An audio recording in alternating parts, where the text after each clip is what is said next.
There are undeniable eras in college football, both on the field and off of it.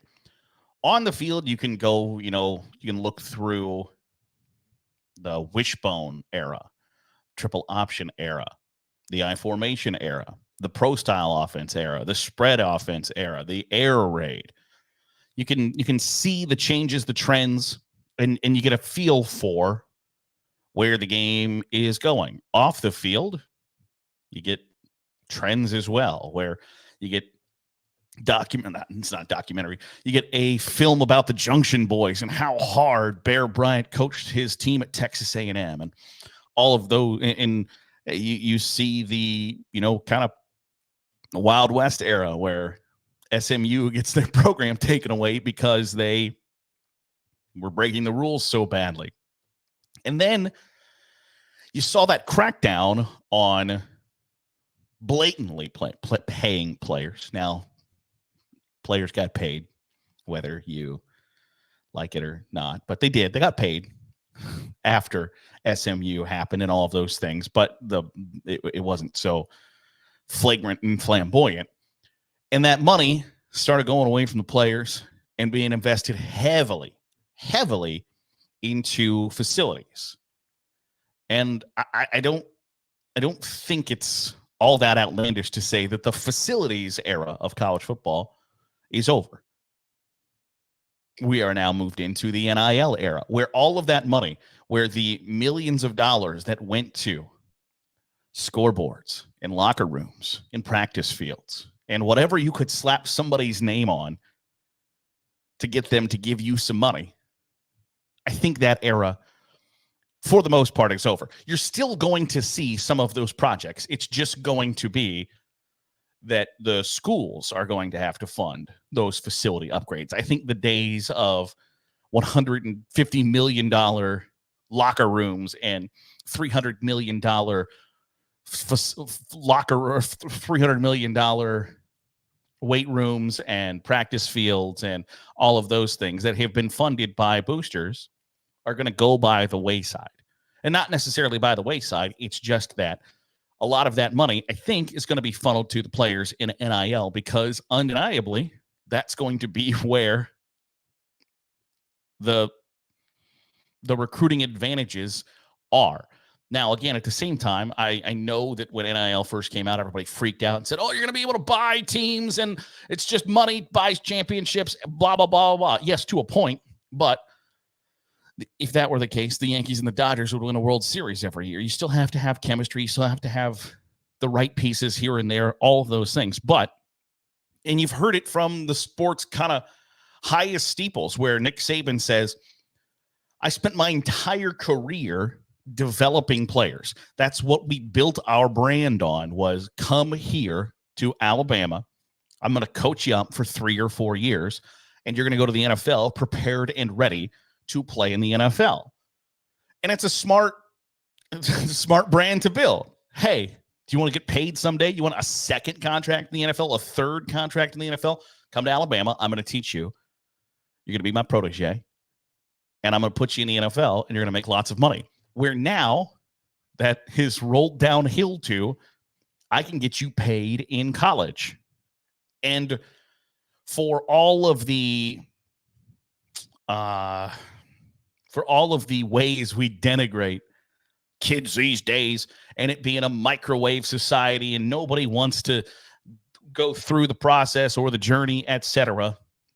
When you were 19 or 20 years old, somebody said, I'm going to throw you a stack of cash to come to the school I want you to. What decision would you have made? That's not a Gen Z specific trait. If you were a boomer, if you were a greatest generation, silent generation, millennial, Gen X, whoever the case may be, when you're 18 or 19 years old, you're probably not thinking about, for the most part, all right, who is going to develop me the most for my future? You're thinking with a pretty immediate thought process. That instant gratification that everybody complains about that people have. I don't know that that's a generational thing as much as it's a youthful thing. And so if that's going to be the case, if NIL is going to be the thing that drives players to programs, because for a while it was for a while it was facilities, for a while it was uniforms. I think those days are gone. I think the days of Oregon having a recruiting advantage because they played in a different uniform every week, while that was and I think is an advantage, it's not the gigantic advantage that it once was, or Oregon having ridiculous facilities that are significantly better than everybody else. Like, that's going to peter out over time because there's not going to be just this ridiculous arms race of figuring out, okay, can we build a badass? And I don't know what the next step of facilities was, because it was like, okay, the locker room's got to be great. And inside the locker room, we've got to have these leather couches with the logo embroidered on them. And we need to have flat screen TVs that have PS5s. And we also need hot tubs and we need cold tubs. And then it was like, we need a barber shop. Some places put in, a music studio. I assume at some point somebody was going to put in like a podcast studio / YouTube studio, where if players wanted to create their own YouTube series or their own podcasts or whatever, that they were going to let them do that. It just, nobody has to figure that out anymore. Nobody has to figure out, okay, what's the next thing that is going to get players to our university? Because you can complain and pretend that it hasn't, like back in my day, it was just about what happened on the field. Well, no, it wasn't. Okay. There's always external factors of what happens outside of those painted lines on Saturday afternoons. There's always been more to it than that. Now, it's gotten more complicated, unquestionably, over the course of time, but I think it's going to be simplified by NIL, which is an unintended consequence, but I think it's a good one, because instead of, okay, what do your uniforms look like? Do you have them like, and there are still going to be some things that matter, right? Like, to some kids, what academic programs do you have? Do you have like someday?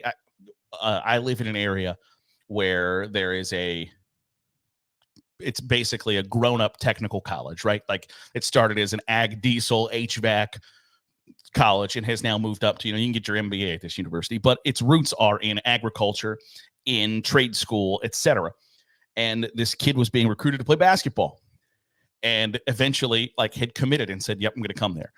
And then told the coach like a few days before signing day, I don't want to work on cars the rest of my life, and you don't have what I think I want to do, so I can't come there.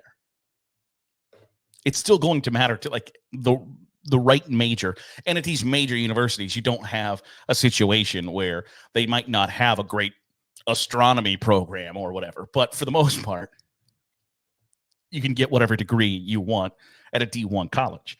So academics are still going to matter, but there are some things that are going to take a back seat to how much NIL money can you give me?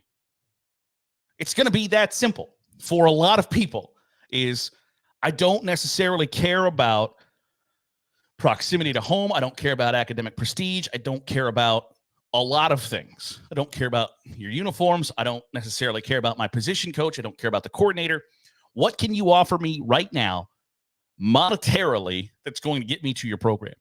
And when the answer to that is, and it's the same thing that happens in virtually every other sport outside of men's basketball, in college hockey, in college baseball, softball, gymnastics, volleyball, whatever the case may be, they don't have full scholarships for everybody on the roster. So you have to split 11.7 scholarships. So you're going to be haggling in college football the way that they do it in college hockey, the way that they do it in swimming, baseball, whatever the case may be. We've got this amount, and we're going to have to split it between however many dudes we think we can get. And so that's going to be the driving force, especially for the 5- and 4-star recruits, of, if you want my services, what's the number financially that you can get me? Now, the downfall of that is everybody's driven by money, but recruiting-wise, it is incredibly simplified. It's so much easier if that's all they care about, is the dollar amount. Now, should there be more that goes into it? Certainly, but we live in a capitalism world where all I care about is, how do I get mine?